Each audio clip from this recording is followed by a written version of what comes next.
to Prism, podcast of the University of the Philippines College of Architecture. The Prism project is an electronic newsletter published by the gender team at the University of the Philippines College of Architecture, published 3 times every semester. It informs UP College of Architecture faculty, staff, and students of relevant developments, updates, events, and news concerning gender equality and women's empowerment in our community, profession, and extension work. The gender team also shares best practices of the work of colleagues and students. No matter who you are or the color of your skin, you are welcome in Prism. This is Sarah Musabi, and I would like to invite you to listen in our first Women's Month 2023 podcast with myself, Xander, and Richelle.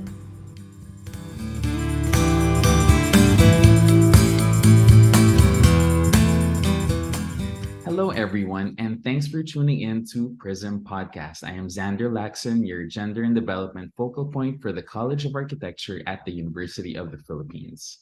I'd like to welcome you to our Women's Month Podcast 2023 to celebrate everything about women. Hopefully, you have new and interesting insights into the empowerment of women in today's world. Today, we have 2 members of faculty with us, Sarah Musabi from our very own UPCA gender team, and Richelle Baria, our studio lab coordinator for urban design. Hi, Sarah. Hi, Richelle. How are you today? Hi, Sander. Hi, Sarah. I'm good. Hello, good morning. I'm good. How are you doing? We are so delighted to have both of you with us here today. Today, we'd like to have a conversation about women in today's world. Maybe I would like to pass it on now to Sarah. Sarah, how would you like to begin? Hi, good morning, Xander. Thank Good you for morning. this opportunity. And good morning, Ma'am Richelle. How are you Good morning. today? I'm doing fine. I have so much errands to do after this. So but I'm really looking forward to our conversations today. All right, so I'd like to start with our first question, Ma'am Richelle. What does Women's Month mean to you? Oh, Women's Month is really something special. It's not as celebrated here in the Philippines, in our country, compared to other developed countries. But I think it's really crucial that we set aside time, even if it's just 1 month for the entire year, to spread awareness about women's welfare, women's issues, and our common agenda and our goals to spread the values that we have as women, and also to have a more inclusive, democratic, and safe space for women in our world. Right.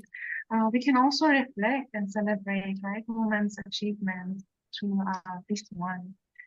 For the next question, Rochelle, have you faced any barriers in your career as a woman? And if you did, what did you overcome those barriers? Okay, this is a very good question. And it's also very timely. How much time do you have? As Because I much. have a lot.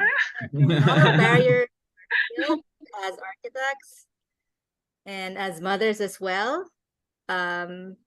So just tell me if I need to stop and summarize the answers. Okay. I have at the top of my head, I have 3. I have basically 3 clear ideas or anecdotes of actual experiences that I have in those barriers and balancing the roles that I have as a woman. Okay, so the first one is balancing motherhood and my career as an architect and also as an academician. Okay, so if you can imagine how busy it is in my household. I have 3 boys.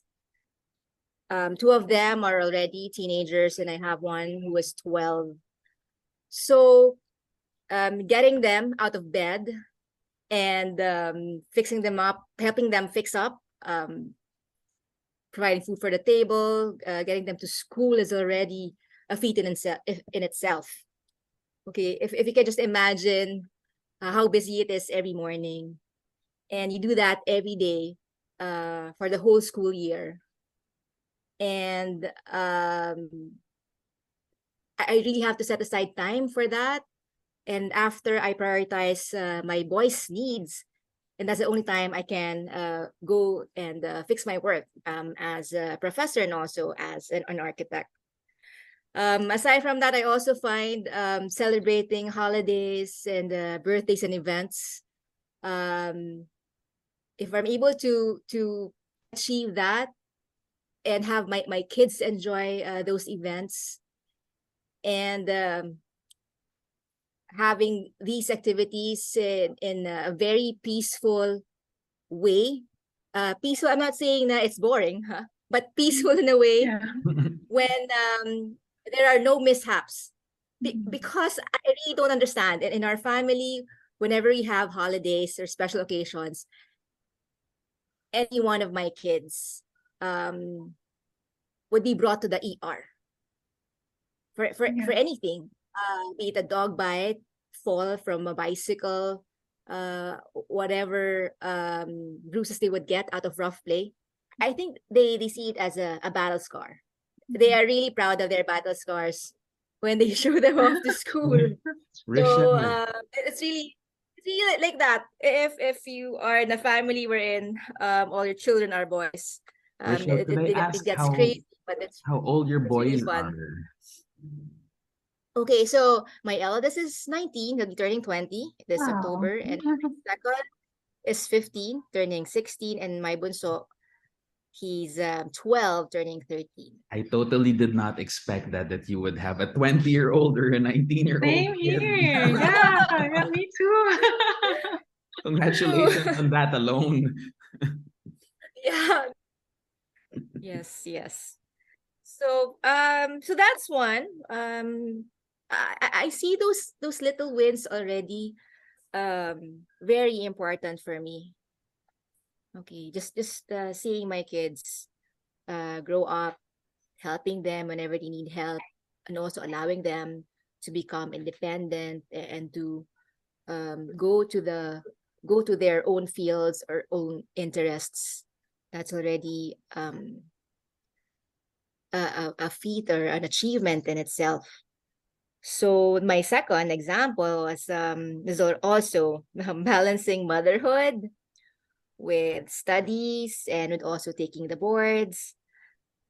So this is really a funny story.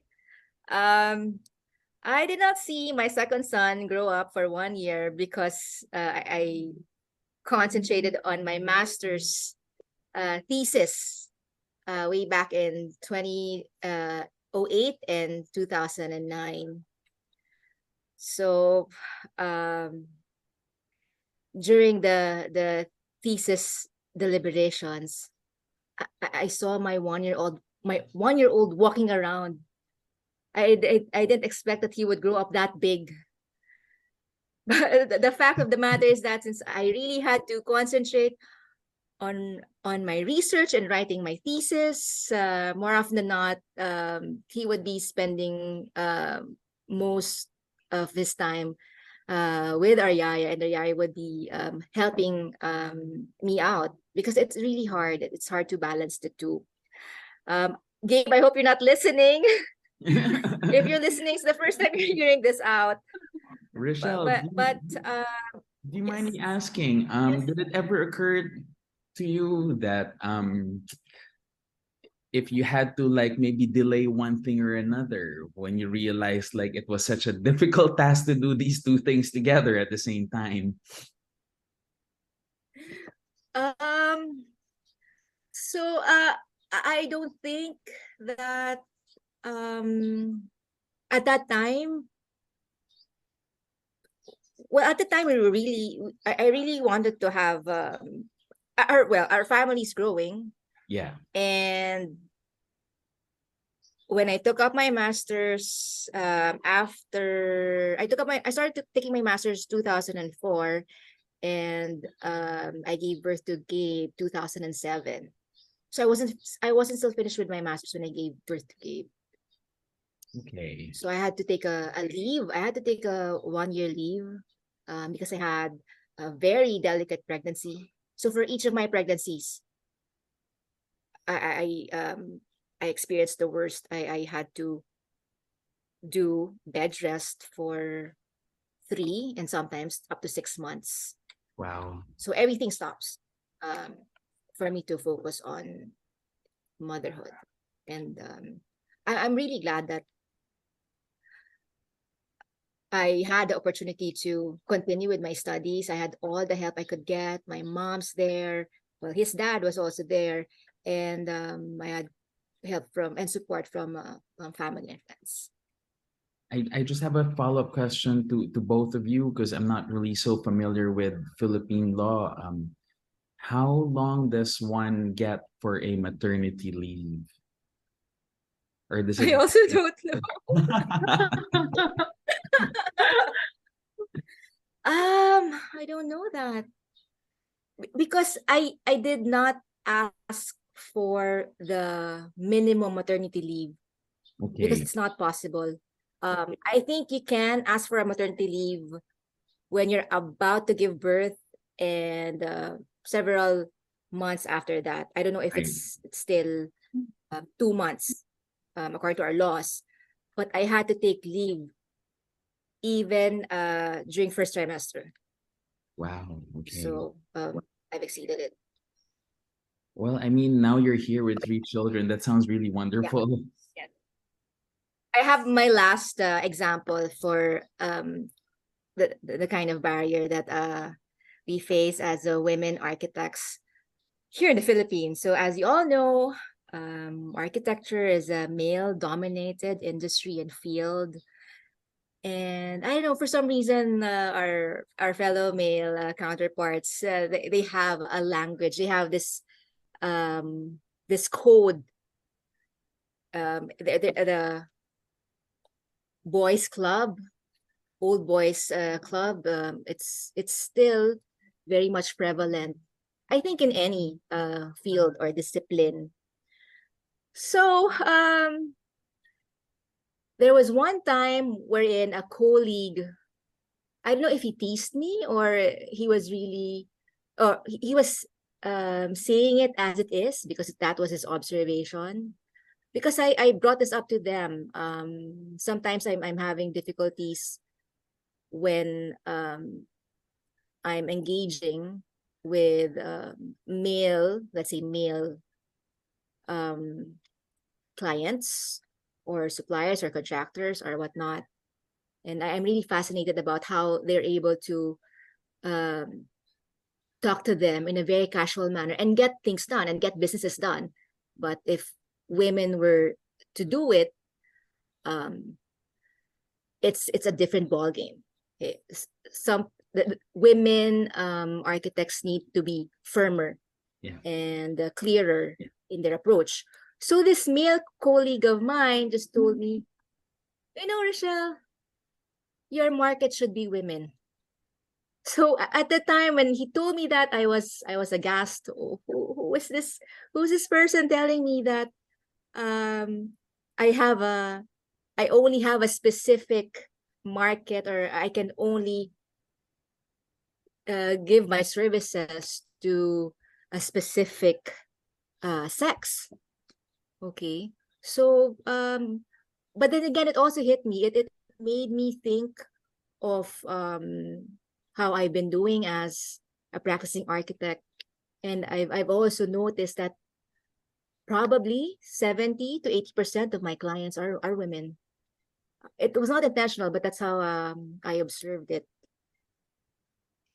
So I also took that that comment. And I also try to come up with techniques to help me market myself, or try to get more projects. So sometimes this is I don't know if you agree with me, but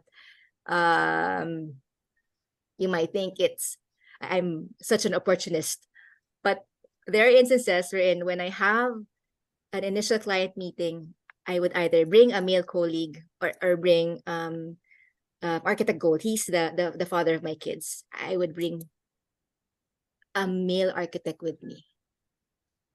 So I'm not saying that I cannot do it on my own, but having this kind of approach wherein the clients can get to see how it is to work with both a male and a female consultant can give them an idea, or can make them feel more confident. Okay, I'm not saying that women cannot do it on their own, but sometimes in special circumstances, we can also ask help. We can ask help from fellow architects to give us more support.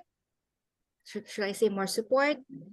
Especially when marketing ourselves to clients. So now my clients know that some of the male colleagues that they would meet are not really my actual partners, but they're there as a ruse, or as a yeah, an assistant of some sort. But I'm really thankful for them, because I don't really see that there should be an untoward competition between male and female architects. I think we need each other to improve our profession and our discipline. And I also have a very good male role models. I'm one of which is my dad. My dad passed away last year, and March is really important to me because that's the month. March was the year when my dad passed away, and maybe also maybe when our women, when they have very good both male and female role models as growing up, it will also help them develop healthy relationships when they become adults in the future. So I think that's it. That's a handful, but I hope you were able to pick up something out of those 3 examples. Oh, thank you. Thank you so much, Ma'am Richelle. I have one more question to ask.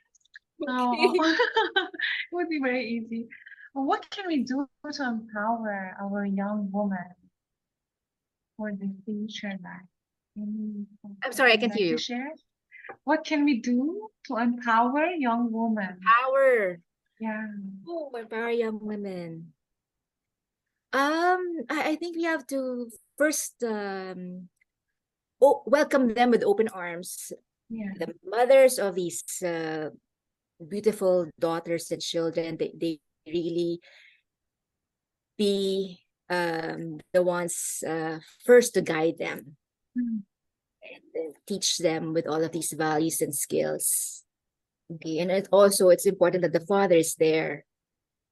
The father and the mother, that the parents are both there to give them guidance and nurture them, give them a very loving home, teach them both skills that are important for any individual. It doesn't have to be a gendered skill. It doesn't necessarily mean that if you're a woman, the skills that you need to learn would be just cooking, embroidery, and so on and so forth. Okay, the fathers can also teach their young children how to change tires, chop wood. I don't know Yeah. other activities engage women in sports. Yeah. So that's it for the homes. And in schools, our teachers or administrators should really integrate more lectures, more workshops that are geared towards women empowerment. It may, I know there are several institutions that help us do that.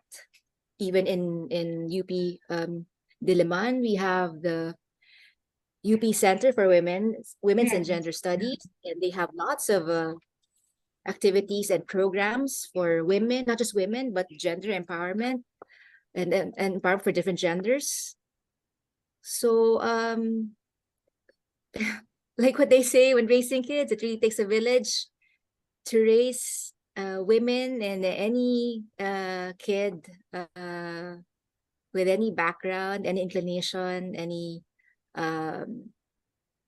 belief for that matter. And we need to help each other out. We should become good role models, in many ways, in the way we think, the way we talk, the way we act, in the kinds of activities and businesses that we'll be doing in the future. And also making our women feel that they're loved, and make them feel that they have the intelligence, the skill set, the capabilities. And I think to end this, the person that I really admire most is my mom. Yeah. And if there's something that will describe my mom perfectly, is that she's very strong. I hope I know I'm not as strong as her, but I try my best to be. But I really was able to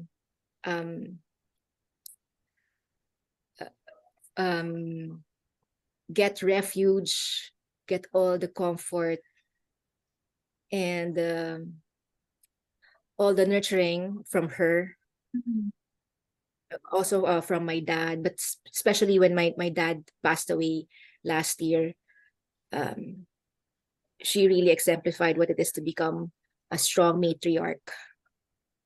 And up to now, she's the one guiding my brothers and sister, and the whole clan, the Apos, and making us feel we're part of the family, we're loved, we're very much capable. So I guess that's it. If we're able to start at home, continue with the teachings in our schools, and also in our neighbors in our community. That's it. Thank you. Thank you so much. Thank you. If you ask me the same question, I would say my mom is also my role model as a very strong woman. Thank you so much, Richelle, for giving us your time. Xander? Yes, well, thank you so much to the both of you. But just again, before we close, I'd like to give all of us a pop quiz. And that Oh pop, no. that pop quiz is, and so to be fair, I would also like to begin by answering this question. If you were to choose three women in the world, whether they are still around or not, to have dinner with, who would those women be? And for me, I would like to answer that question by saying the three women that I would really, really love to have dinner with would be number one, my grandmother. She was a very strong woman. She had a very strong personality, a very loud personality. Everyone was actually scared of her, but she really cooked the best food, and I miss her food, and I miss her a lot. The second would be I would choose to have dinner with Cory Aquino, who I think is one of the strongest women personalities in Philippine history. And I think that what she has done for our country has been really, really amazing. And finally, I would choose to also have dinner with Madonna because I am her biggest fan and I love her music. Shall I now pass on the questions to Sarah and Richelle? Shall we? Michelle? Okay, so let's start. Okay, so if you have Madonna as your favorite celebrity, I also have mine. Yes. Okay, so it's so funny because sometimes way back when my students ask me, Who's your role model?" And it's so hard to think about that right there and then. So I always answer, if I didn't have time to think about it, I always tell them it's Britney Spears. Okay. So she was I think she was just 3 years younger than me. Yeah, she's the same age as my sister. Okay. So she became popular when I was also in high school in the Right. first 2 years of college. So I even if she has had so much struggles, and it's plastered all in the spotlight. Um, I would that lunch or dinner would really be interesting if I'd be able to ask her things about her childhood and what does it take to become a pop star, or um to just have all of those amazing dance tunes that I can still dance to up to Totally this agree. time. That's the first one, Britney Spears. Okay, so since you also gave a Filipina powerhouse, so of course, who will not want to have dinner with Miriam Defensor Santiago? So she's one of the luminaires in our legislation, and Philippine legislation. She's very powerful, and she will not mince words. She speaks out her mind, and I think I'm sure it will become a funny and interesting dinner to have her there. And last, since I also like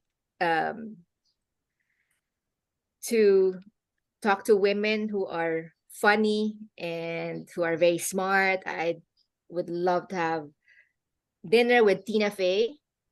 So I really like their humor in Saturday Night Live.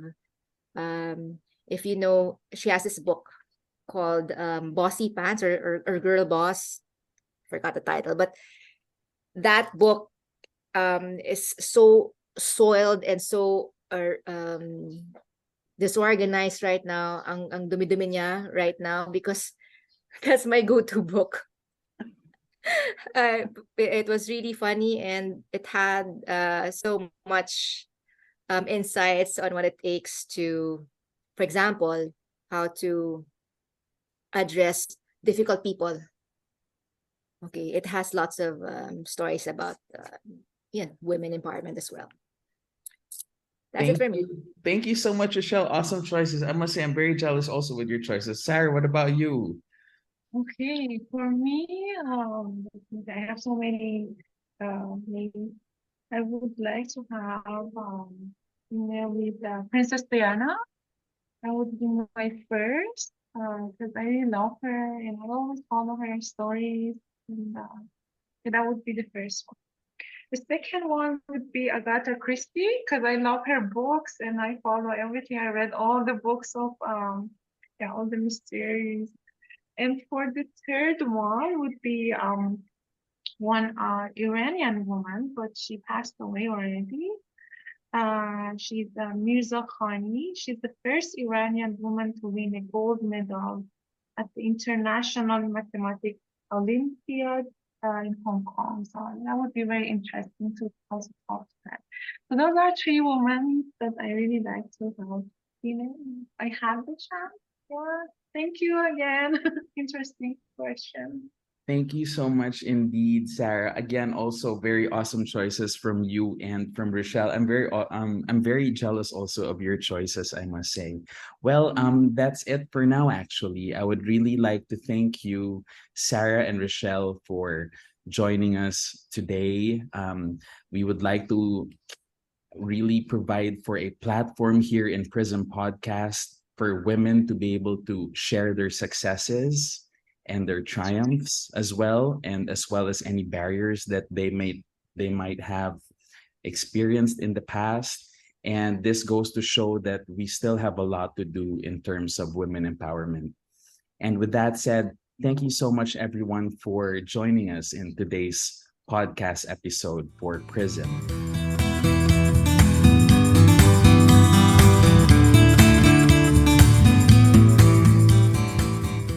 I would like to thank Richelle for her time and for sharing with us her experiences, her beliefs. Thank you, Richelle.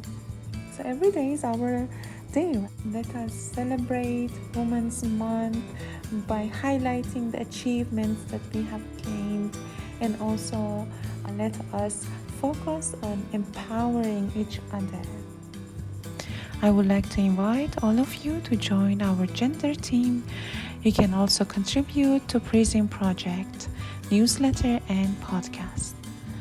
For gender equality, equity, and empowerment of women. I am Sarah, and I would like to invite you again to listen in next time.